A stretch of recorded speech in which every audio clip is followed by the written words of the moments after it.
उत्तर प्रदेश में असेंबली इंतखाबात की गहमा गहमी है। सियासी जमातें वोटरों को रागिब करने की कोशिशें कर रही, बयानबाजियों, दावों और वादों की झड़ी लगी है। रियासत के नायब वजीर आला केशव प्रसाद मौर्य ने अपने ताजा ट्वीट में मजहबी खतूत पर वोटरों को मुनकसिम करने की कोशिश की है। केशव प्रसाद मौर्य ने ट्वीट में लिखा है कि अयोध्या काशी पुरशिकोह मंदिर की तामीर जारी है, मथुरा की तैयारी है। गुज़िश्ता दिनों एक चुनावी रैली में अखिलेश यादव ने जिनाह का तस्करा किया था, जिस पर बीजेपी ने सख्त रद्द-ए-अमल का इजहार किया था। तो उधर मथुरा की तैयारी वाले डिप्टी सीएम केशव प्रसाद मौर्य के ट्वीट पर रद्द-ए-अमल देते हुए आलिम दीन मौलाना सैफ अब्बास का कहना है कि ये सब इंतखाबात के हथकंडे हैं। जैसे जैसे इंतखाबात करीब आएंगे, मुख्तलिफ बयान सामने आएंगे। मौलाना अब्बास ने कहा कि कोई कुछ भी कहे, लेकिन अवाम अब होशियार हो चुके हैं, वो मजहबी खतूत पर वोट करने वाले नहीं। आपका जो सवाल है हमारे यूपी के डिप्टी सीएम से मुताल्लिक केशव प्रसाद मौर्य जी का, कि अब अयोध्या की बात काशी और मथुरा की बारी है, मैं समझता हूं कि जितना इलेक्शन अभी करीब आएगा और इसी तरीके की बातें की जाएंगी और जो हमारे प्रदेश की जनता है उसके जज्बात को भड़काने की बात की जाएगी। लेकिन मैं ये समझता हूं कि अब देश की जनता और प्रदेश की जनता समझ चुकी है, क्योंकि जितना वो इस कोरोना काल में पीड़ित है, वो जितना इस वक्त महंगाई से पीड़ित है, मैं समझता हूं कि अब धर्म की राजनीति नहीं चलेगी। और ये जिस तरीके से उन्होंने बहुत से जुमले कहे, उसी तरीके से जनता इसको भी एक जुमला समझ के इग्नोर कर देगी, नजरअंदाज कर देगी। और अब जो इलेक्शन 2022 का होना है वो सिर्फ रोजगार के ऊपर होना है, स्वास्थ्य के ऊपर होना है, शिक्षा के ऊपर होना है, महंगाई कम कौन करेगा इस पे होना है, किसानों के मामलात को कौन हल करेगा उसके ऊपर होना है। उत्तर प्रदेश के वज़ीर आला योगी आदित्यनाथ ने आज अयोध्या में एक तकरीब से खिताब किया। अपने खिताब के दौरान उन्होंने अयोध्या की रिवायत का जिक्र किया और याद दिलाया कि 2017 में दीप उत्सव में रामलीला के लिए इंडोनेशिया से फनकारों को बुलाया गया था। योगी ने कहा कि सभी फनकारों को उन्होंने सीएम हाउस बुलाकर उनसे मुलाकात भी की थी। उन्होंने कहा कि अयोध्या फिरकावाराना हम आहंगी की मिसाल है।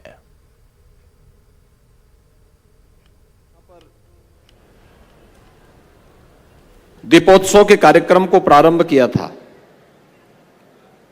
दीपोत्सव के कार्यक्रम में हम लोगों ने कई देशों से रामलीलाओं को बुलाया था, जिन देशों में रामलीला का मंचन होता है। और उन लोगों को यहां पर जब बुलाया था तो इंडोनेशिया की रामलीला भी आई थी। इंडोनेशिया दुनिया के अंदर सबसे अधिक मुस्लिम आबादी का देश है। उसमें जितने भी पात्र थे सभी मुस्लिम थे। तो मैंने बाहर के देशों से आने वाले रामायण के जितने भी पात्र थे इनको मुख्यमंत्री आवास पर लखनऊ में बुलाया था, बातचीत करने के लिए और उनका सम्मान करने के लिए। क्योंकि जब यहां अयोध्या में कार्यक्रम था दीपोत्सव का, तो यहां पे भीड़ भाड़ थी, सभी लोग व्यस्त भी थे, तो उस समय यहां पर न संवाद बन पाया था, न उनका सम्मान हो पाया था। तो मैंने उनको लखनऊ विशेष रूप से बुलाया था। वे लोग मेरे पास आए थे। वहां पे थाईलैंड, लाओस की बात मैं मान सकता था। थाईलैंड के राजा अपने आप को राम का वंशज मानते हैं। लाओस की परंपरा अपने को भारत के साथ जोड़ती है। कंबोडिया की पूरी परंपरा भारतीयता से प्रभावित है।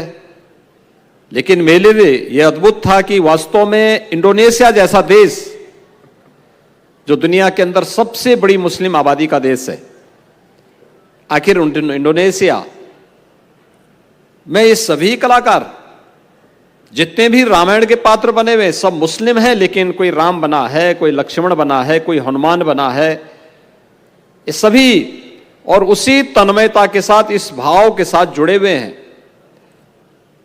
तो मैंने उनसे पूछा इस बात को लेकर के, मैंने कहा भी आप सब रामायण के उससे जुड़े हुए हैं, आप केवल एक कलाकार हैं और कलाकार के रूप में आप इस कार्यक्रम को करते हैं या केवल आपकी भावना भी इस रूप में है?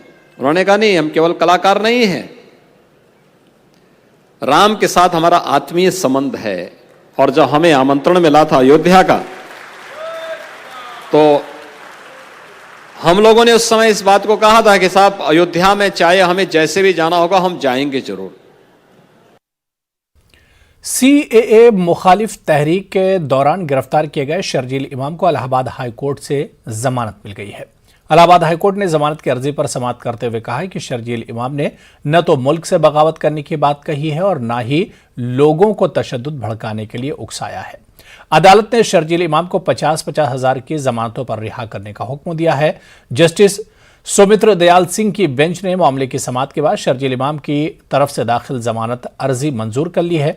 शर्जील इमाम को 16 जनवरी सन 2020 को अलीगढ़ मुस्लिम यूनिवर्सिटी में मुनक्किद होने वाले सीएए मुखालिफ एहतजाजी जलसे में की गई तकरीर की बुनियाद पर गिरफ्तार किया गया था। अलीगढ़ पुलिस ने शर्जील इमाम पर मुल्क से बगावत करने और लोगों को तशद्दुद के लिए उकसाने का इल्जाम लगाया था। ज़ेली अदालत में शर्जील इमाम की जमानत अर्जी खारिज होने के बाद इलाहाबाद हाई कोर्ट में जमानत अर्जी दाखिल की गई थी। अदालत ने अपने हुक्म में कहा है कि शर्जील इमाम पर पुलिस की तरफ से जो संगीन दफात लगाई गई हैं वो कानून और शवाहिद की बुनियाद पर अदालत में साबित नहीं हो पाई। अदालत ने अपने हुक्म में कहा है कि शर्जील इमाम की तकरीर में ऐसी कोई गैर कानूनी बात साबित नहीं हुई जिसकी बुनियाद पर शर्जील इमाम की जमानत रोकी जाए। एनआरसी को लेकर पूरे देश में जब विरोध प्रदर्शन हो रहे थे, उस वक्त शर्जील इमाम के खिलाफ देश के कई प्रदेशों में अलग अलग मामलों में मुकदमे दर्ज किए गए थे, जिसमें से अलीगढ़ में देश विरोधी नारे लगाने और भड़काऊ भाषण के खिलाफ धारा 124A 153B में मुकदमा दर्ज किया गया था, जिसमें ये सितंबर 2020 से जेल में थे। इनकी जमानत प्रार्थना पत्र की सुनवाई करते हुए माननीय न्यायमूर्ति सौमित्र दयाल सिंह ने ये पाया कि इस तरह की कोई एविडेंस नहीं है जिससे ये साबित हो सके कि शर्जील इमाम ने इस तरह के भाषण दिए हैं, और इनकी जमानत प्रार्थना पत्र को 50-50 हजार रुपए की जमानत दाखिल करने पर स्वीकार कर लिया है। इलाहाबाद हाईकोर्ट की तकसीम के तनाज़े के दरमियान आज इलाहाबाद हाईकोर्ट बार एसोसिएशन का चुनाव कराया गया। बार एसोसिएशन के चुनाव में 28 ओहदों के लिए 199 उम्मीदवार मैदान में हैं। हाईकोर्ट की तकसीम के खिलाफ इलाहाबाद हाईकोर्ट बार एसोसिएशन ने अपने सख्त मौक़िफ़ का इजहार किया, जबकि लखनऊ बेंच की अवध बार एसोसिएशन ने हाईकोर्ट की बेंच आगरा में कायम करने की हिमायत की। इलाहाबाद हाईकोर्ट बार एसोसिएशन के चुनाव में इस बार हाईकोर्ट की तकसीम का इशू छाया रहा। बार के चुनाव में खड़े होने वाले तमाम उम्मीदवारों ने आगरा में नई बेंच की तजवीज़ की मुखालिफत की। इलाहाबाद हाईकोर्ट में प्रैक्टिस करने वाले तकरीबन 10,000 वकला ने अपने हक़ रायदही का इस्तेमाल किया। चुनाव के नताइज का ऐलान आइंदा 3 दिसंबर को किया जाएगा। मैदान में है 28 पद होते हैं कारगाड़ी के, और क्या जो स्थिति एट प्रेजेंट लगभग 10,000 सीसीटीवी और सीआरपीएफ की तरफ बहुत बढ़िया, बहुत अच्छी फोर्स का पूरा ऑपरेशन मिल रहा है। पूरा एक इंच भी ब्लैक स्पॉट नहीं है, सब सीसीटीवी से। उत्तर प्रदेश उर्दू एकेडमी के जेरे निगरानी चला जा रहे Urdu IAS coaching centre Lucknow में आज से एडमिशन शुरू हो गया। इस साल कुल 72 तलबा और तालिबात का कोचिंग के लिए इंतखाब हुआ है। इंतजामिया की तरफ से तलबा और तालिबात के लिए मुकम्मल सहूलियात फराहम की जाएंगी, यकीन दहानी कराई गई है।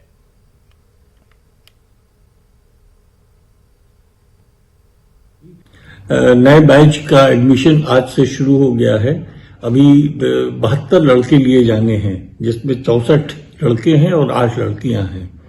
तो अभी तक कुल 43 लड़कों ने अभी किया। आज शाम तक कुछ और लड़के आ जाएंगे और मैं समझता हूं कि कल तक जो है ये संख्या और पूरी हो जाएगी। एक बीच में प्रॉब्लम ये आ गई है कि 5 तारीख को आरओ की परीक्षा है। कुछ लड़कों ने परमिशन मांगी है कि आरओ का इम्तहान देने के बाद ही वो यहाँ पे 6 तारीख तक आएंगे। तो मैं समझता हूँ कि 6 या 7 तारीख तक हमारा एडमिशन कंप्लीट हो जाएगा और फिर पूरे जोश व खरोश और पूरे बलबले और जज्बे के साथ जो है ये कोर्स की शुरुआत होगी। माशाअल्लाह नए सेक्रेटरी और नए चेयरमैन की आमद से जो है एक नया जोश पैदा हुआ है सब में, और जो इंतजामिया है वो पूरी तरह से जो है वो तैयार है हर मदद करने के लिए। तो मैं समझता हूं कि इस बैच को कोई किसी तरह की कोई दिक्कत या परेशानी नहीं आने पाएगी। मुस्लिह कौम सर सैयद अहमद खान ने मुल्क में तालीमी पसमानदगी को महसूस करते हुए 1875 में मदरसतुल उलूम की बुनियाद रखी और 1877 में यह मदरसा मोहम्मडन एंग्लो ओरिएंटल कॉलेज बना और मुसलमानों ने हिंद की तालीम की जरूरत को पूरा करने लगा। सर सैयद के इंतकाल के बाद इनके ख्वाब को शर्मिंदा ताबीर करने के लिए उनके रफ़क़ा दिन रात मेहनत करते रहे और इनकी मेहनतों का ही समरा था कि आज ही के दिन यानी 1 दिसंबर 1920 को 101 साल पहले मोहम्मडन एंग्लो ओरिएंटल कॉलेज को बाकायदा अलीगढ़ मुस्लिम यूनिवर्सिटी का दर्जा हासिल हुआ। आज ही के दिन यूनिवर्सिटी एक्ट वजूद में आया। हम ये देखते हैं कि 101 साल हमारी अलीगढ़ मुस्लिम यूनिवर्सिटी की वजूद में आए हुए हैं और हमने इस दौर में हमारे यूनिवर्सिटी ने हर मैदान में नुमायाँ तरक्की की है। आज हम ये देखते हैं कि अलीगढ़ मुस्लिम यूनिवर्सिटी मुल्क का एक बहुत अच्छा इदारा माना जाता है और इसकी रेटिंग जो है वो सारी रेटिंग एजेंसीज चाहे इंटरनेशनल हो या नेशनल हो मुल्क की 10 टॉप यूनिवर्सिटीज़ में शुमार इसका होता है और हमको इस बात की बहुत खुशी होती है कि हमारी यूनिवर्सिटी दिन ब दिन तरक्की की राह पर गामज़न है। अभी हमको कुछ और भी कोशिशें करनी है। ज़ाहिर है हमको इत्मीनान नहीं होता है, हमको बेहतर से बेहतर बनाने की कोशिश रहनी चाहिए और इंशाअल्लाह कोविड-19 की वजह से कुछ यूनिवर्सिटी में इफ़ेक्ट नज़र आता है। हमें उम्मीद है कि जल्द यूनिवर्सिटी फिर से पूरी आबोताब के साथ रन होगी और ये यूनिवर्सिटी तरक्की के नए मंजिल तय करेगी। भारतीय जनता पार्टी के लीडर और अपने बयानों को लेकर सुर्खियों में रहने वाले दर्जा हासिल वजीर ठाकुर रघुराज सिंह ने आज एक मरतबा फिर जहर अफशानी की और कहा है कि अयोध्या काशी के बाद अब मथुरा का नंबर है। उन्होंने कहा कि भगवान श्री कृष्णा के जन्मस्थल है, इसके लिए हमें बलि भी देनी पड़ी तो हम देंगे। उन्होंने कहा कि हमारे leader deputy CM Keshav Prasad Maurya ने बिल्कुल सही कहा है और हमारा एजेंडे में भी मथुरा शामिल है। केशव प्रसाद मौर्य जी ने बिल्कुल सही कहा है कि अयोध्या और काशी के बाद मथुरा की बारी है, तो ये तो हमारे एजेंडा में है, इसमें क्या बुराई है। और हमारा हिंदुत्व का देवस्थान है। कृष्ण भगवान हम सबके भगवान थे और वही एक ऐसे भगवान है जिन्होंने हस्तलिखित गीता बनाई है, तो इसलिए उसी का आधार देश चलता है, उसी के आधार प्रदेश चलता है, उसी के आधार विश्व चल रहा है। इसलिए मथुरा की बारी कोई अतिशयोक्ति थोड़ी है। ठीक है, उन्होंने सही कहा है, बिल्कुल एकदम सही कहा है। उत्तर प्रदेश बनी देश में जो भी हमारे देवस्थान और जो हमारे भगवानों के कब्जा किए हैं दूसरे पंथ ने, उनको हम जबरिया ले लेंगे। अलीगढ़ के थाना छर्राबाग के निहाल इंटर कॉलेज में आज सुबह के वक्त हादसा पेश आया। जंगल से निकलकर एक तेंदुआ स्कूल की क्लास में छुप गया। क्लास में दाखिल होते ही एक तालिबे इल्म पर हमला कर दिया। तेंदुआ सीसीटीवी फुटेज में साफ देखा जा रहा है। तेंदुए के हमले की खबर फैलते ही इलाके में कोहराम मच गया। कॉलेज में दहशत फैल गई और कॉलेज के अंदर दाखिल होने से हर कोई घबरा रहा था। महकमे जंगलात की टीम तेंदुए को पकड़ने के लिए ऑपरेशन चला रही और बच्चे का इलाज कराया जा रहा है। वहां पर मैं जैसे क्लास में एंट्री की तो मैंने देखा तेंदुआ बैठा हुआ था। जैसे पीछे को मुड़ा, उसने मेरे ऊपर झपट मारी। क्या बजे का टाइम था? 8:30। आपने वहाँ पाया था, पहले ही बैठा हुआ था, आपको देख के झपट मारी। एक तेंदुआ विद्यालय में प्रवेश कर गया है और उससे एक अलीगढ़ मुस्लिम यूनिवर्सिटी के शोबा लिसानियात से पीएचडी कर चुके दानिश रहीम के जरिए लगाए गए इल्जामात के बाद यूनिवर्सिटी इंतजामिया ने 2 रुकनी जांच कमेटी तश्कील दी है। कमेटी पूरे मामले की जांच करके रिपोर्ट पेश करेगी। गौरतलब है कि दानिश रहीम ने वजीर आजम की सताइश करने के इवज में परेशान किए जाने का इल्जाम आयद किया है। वह यूनिवर्सिटी इंतजामिया पहले ही तस्लीम कर चुकी है कि टाइपिंग की गलती के सबब तालिबे इल्म के पास गलत मजमून की डिग्री चली गई। एएमयू के तर्जुमान उमर पीरजादा ने बताया कि इस मामले में एक कमेटी तश्कील दी गई है जो पूरे मामले की जांच करके रिपोर्ट पेश करेगी। लिंग्विस्टिक डिपार्टमेंट से हम लोग की बात हुई तो उन्होंने ये बताया कि एररसली ये इशू हो गया था लिंग्विस्टिक्स में, क्योंकि वो बंदा जो है स्टूडेंट जो है कंसर्न उसने लैम्प से एमए किया था और जाहिर सी बात है एज पर द रूल जैसा उन्होंने बताया वही रहेगा। और उसके बाद ये है कि उन्होंने कहा किसी भी जो एलिगेशन या काउंटर एलिगेशन हम नहीं पढ़ना चाहते, लेकिन बात ये फैक्चुअल है कि किसी तरह की हैरेसमेंट नहीं हो। लेकिन इस चीज़ को संज्ञान में लेते हुए अलीगढ़ मुस्लिम यूनिवर्सिटी इंतज़ामिया ने 2 मेंबर्स कमेटी बना दी है, इंक्वायरी कमेटी, जो जल्दी अपनी रिपोर्ट हमें पेश करेगी और एडमिनिस्ट्रेशन को पेश करेगी, उसके बाद हम उस रिपोर्ट की फाइंडिंग को आपसे शेयर करेंगे। ज़राई क़वानीन की वापसी के बाद से एमएसपी पर भी कानून साजी के मुतालबे को लेकर संयुक्त किसान मोर्चे का 1 साल से मुख्तलिफ मकामात पर धरना जारी है। किसान तंजीमों का गाजीपुर बॉर्डर धरने की तर्ज पर मेरठ के सिवाया टोल प्लाजा पर गुज़िश्ता 9 माह से धरना जारी है। भारतीय किसान यूनियन और इस तहरीक में साथ देने वाली समाजी और सियासी तंजीमें किसानों के आंदोलन को आगे बढ़ाने का अज़्म जाहिर कर रहे हैं। पहले से ही उस मांगों बिल वापसी के मांग के साथ में हमारा जुड़ा हुआ था। ठीक है, जो मांग हमारी मुख्य थी मांगे हैं, तो वो मांगों में से एक एमएसपी भी है, और एमएसपी की गारंटीड कानून यदि सरकार बना देती है तो उसके बाद में जो भी डिसीजन किसान मोर्चा का होगा वो हमारे लिए मान्य है।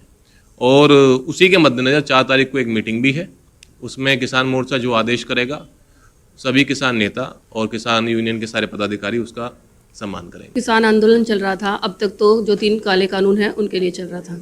अब जो है स्टैंड ये है कि एमएसपी पे गारंटी दी जाए, और एमएसपी पे जब तक गारंटी नहीं होगी तो ज़्यादातर लोकदल परिवार जो है सभी अधिकतर परिवार किसान परिवार हैं, तो एमएसपी पे गारंटी के लिए हम सब बैठे हैं। तो किस लिए बैठे थे वो अभी तक, किस कानून के लिए कि भाई कानून वापस हो, और एमएसपी के लिए। तो एक काम हुआ है, अभी पूरा तो वही नहीं है, जब तक पास कराना चाहिए तब तक बैठे रहेंगे।